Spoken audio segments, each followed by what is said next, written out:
Hi, I'm Joanna, and I'm going to be talking about John Rafman in digital spaces. So, John Rafman is Canadian born and raised, and he still resides in Montreal. He has a Master of Fine Arts from the School of the Art Institute of Chicago and a Bachelor of Arts in Philosophy and Literature from McGill University.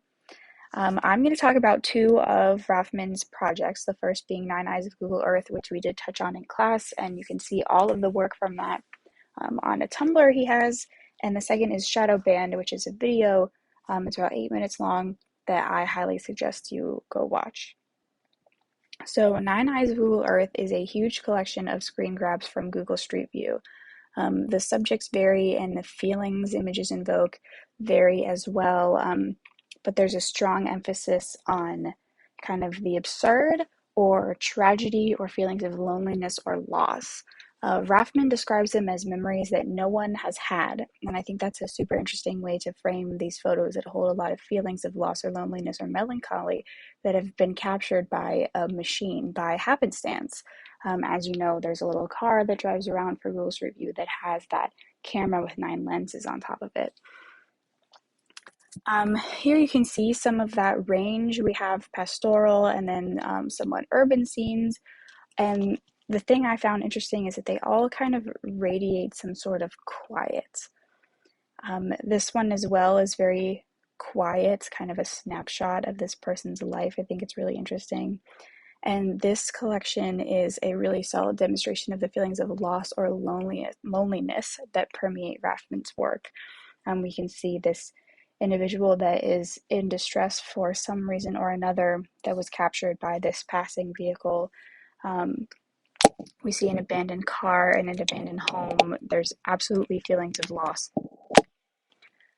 Um, Moving right along to Shadow Band, this project is a video in which we see digital images and landscapes layered and distorted. We move through video game-like environments. We see images of history and nature flash by.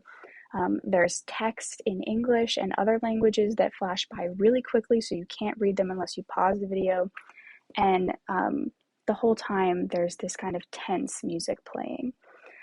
All the while, a mechanical voice tells us a story or a non-story. Here's what he says, sped up. I don't know why I'm writing you. I don't even care if you read this. I don't think of you anymore. But still, for some reason, there's something to say. This is not a story. There are no more stories. Everything is in constant flux. A door I open today will not be there tomorrow. Things dissolve into the background at a greater and greater speed, but I don't spend any energy. I am sucked forward by a vacuum that endlessly forms in front of me. Everything exists forever. Nothing lasts. Nothing dies. Things can only be abandoned or forgotten. I don't need to, but I keep on going. I don't even remember how long it's been. I've lost track. I try to protect myself with memories of an artificial past. A fog of cold energy hangs over everything. Here in the garden, I can no longer even dream of my own end.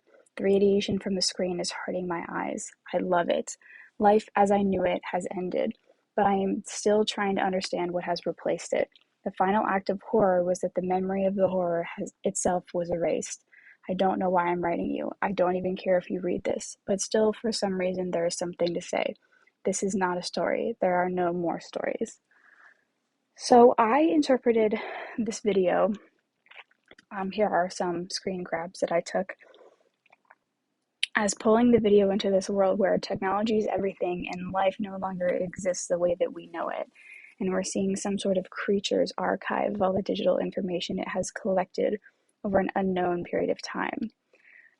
It leads to questions about what we will become as technology becomes more ingrained in our existence, and kind of what the future is of these environments, like Second Life, which John Rafman does a lot of work in, that kind of pull us into a new form of existence, a new environment.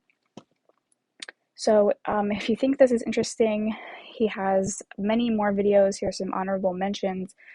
Go watch them. Go have your own thoughts about them. Thanks for listening.